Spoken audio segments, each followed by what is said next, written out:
Étant donné que ces temps-ci, vous m'avez l'air un peu passionné dans les commentaires, on va faire du jus de passion. Mangue et passion plus précisément. Donc, j'ai ouvert mes fruits de la passion, j'ai enlevé la pulpe qui est à l'intérieur avec les petites graines noires là. Et puis, j'ai pris une mangue qui traînait à la maison parce que, elle était un peu trop mûre pour être mangée honnêtement. Du coup, j'ai enlevé la peau, voilà, j'ai enlevé le maximum de pulpe qu'il y avait autour du noyau. Et puis, j'ai laissé le de côté, bien entendu. Et donc là, à l'aide d'un mixeur plongeant, j'écrase tout ça. L'idée de ce service de mixeur plongeant, en fait, c'est de détacher au maximum la pulpe des petites graines noires qu'il y a parce que c'est super compliqué à détacher. Donc, je me sers du mixeur pour concasser les graines et puis de cette façon détacher la pulpe des petites graines noires. Bref, donc ensuite je rajoute de l'eau et puis je vais tamiser comme je peux. J'ai mis de l'arôme vanille aussi, pardon, j'avais sauté cette étape. Et puis ensuite je vais tamiser du coup. Petit disclaimer, si vous faites comme moi, munissez-vous d'un tamis avec vraiment de tout petits trous parce que moi j'ai laissé passer quelques petites graines de fruits de la passion parce que c'était trop petit et puis que c'est passé à travers mon tamis. Du coup, n'hésitez pas à prendre un tamis qui a des trous vraiment très très petits.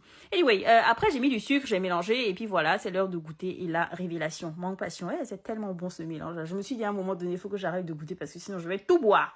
Du coup, j'ai mis mon fruit au frigo, mon jus de fruits au frigo.